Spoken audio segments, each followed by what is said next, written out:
미중 무역 전쟁 그리고 일본발 경제 규제 등으로 힘든 요즘 옛날 경제 전쟁의 살떨리는 실화를 하나 소개해 드리면서 시청자 여러분들께 하나의 지식을 그리고 약간의 경각심을 일깨워 드리고자 이번 영상을 만들어 보게 되었는데요.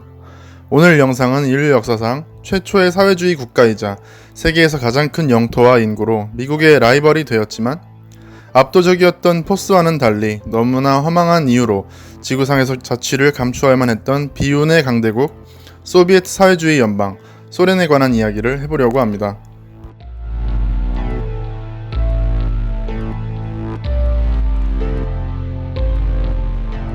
소련은 1922년에 설립되어 동유럽에서 아시아 전역까지 영토를 넓힌 만큼 세계에서 가장 거대한 국가였을 뿐 아니라 초강대국인 미국과도 대등하게 평가받았던 그야말로 초강력한 군사력을 지녔던 나라로 입지를 굳혔었습니다. 2차 세계대전 종전 후 세계는 미국이 이끄는 자유진영과 소련이 이끄는 공산주의 진영으로 나뉘게 되었는데요. 이때 소련은 패권국의 지위를 얻긴 했지만 전쟁으로 폐허가 된 통에 인민들의 삶은 그저 피폐하기만 하였습니다. 하지만 스탈린 사망 후 소련의 서기장이 된 흐르슈초프가 개혁 정책을 추진하고 소련 경제를 개방하면서부터는 인공위성 기술을 포함한 미래 산업이 발전하기 시작하였고 제법 괜찮은 경제력을 지닌 나라로 발전할 수 있었습니다. 하지만 소련이 발전할수록 라이벌인 미국은 견제를 강화시켰고 결국 양국 간의 경쟁이 점차 심해져 갔는데 처음에는 소련이 세계 최초의 우주정거장을 개발할 정도로 뛰어난 기술력 그리고 강력한 비대칭 전력을 갖추고 있어서 짧게나마 미국을 압도하는 것처럼 보이긴 했지만 안타깝게도 소련은 이 주도권을 놓치지 않기 위해 국민 총생산보다도 많은 돈을 국방비에 써야 했으며 상관도 없는 동유럽 국가들 간의 이념 분쟁에 자꾸만 개입하기까지 하면서 많은 재정을 낭비하는 등 비효율적인 국가 운영을 계속해서 이어나갔고 조금씩 경기 침체로 접어들어가고 있었습니다.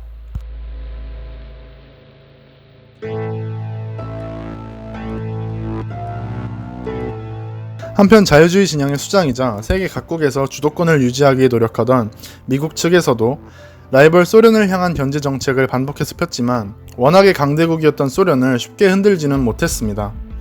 그러던 중 1970년경 중동 내 분쟁이 심해지면서 중동 국가들의 석유 생산량이 빠르게 감소하였고 이로 인해 중동국 원유가가 상승하게 되는데 이때 사우디 다음으로 원유 매장량이 많은 나라였던 소련은 원유를 정제한 천연가스를 싸게 수출할 수 있었고 결국 10년이 넘는 세월 동안 오히려 초호황을 누리게 되죠. 비싼 중동 석유보다 풍부하고 가격이 싼 소련산 천연가스가 국제시장에서 더 잘 팔렸기 때문입니다. 아무튼 이런 경제 동력이 있었을 때 소련은 좀 더 효율적인 분배를 해가면서 국부를 증대시켰어야 했지만 오히려 농업부문과 같이 효율 낮은 산업에 투자하거나 아프가니스탄을 침공하는 등 자꾸만 나라 돈을 낭비하였고 국가의 성장을 위한 투자가 아닌 관료들의 뒷주머니로 자금들을 돌리면서 그 많던 국부를 까먹는 행동만 반복했습니다. 이렇게 나라가 돈이 없어지니까 인민계층은 다시 한번 가난해지고 정부에 대한 국민들의 지지도가 갈수록 낮아지면서 결국 소련 경제의 근간 자체가 점점 망가져가게 됩니다.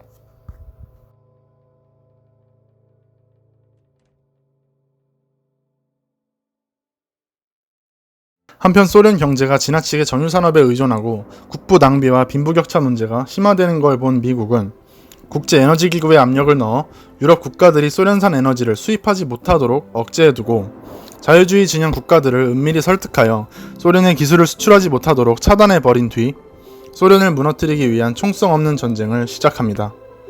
소련 천연가스의 가격 경쟁력을 떨어뜨리기 위해 미국은 우선 제1산유국인 사우디아라비아와 전략적 제휴를 맺고 막대한 지원금을 사우디아라비아에 투자함과 동시에 모든 원유를 달러로 결제하도록 하는 협약을 체결해버리는데요. 이러한 미국의 원조로 자금이 많아진 사우디아라비아는 원유 생산량을 4배로 늘려 시장에 기름을 풀기 시작하였고 동시에 미국의 압력을 받은 일본과 유럽 국가들이 각자 비축해두었던 석유를 마구 팔아대면서 국제 석유 가격이 미친듯이 폭락해버렸고 이로 인해 비싼 소련산 천연가스를 사려는 고객들이 모두 사라져버립니다.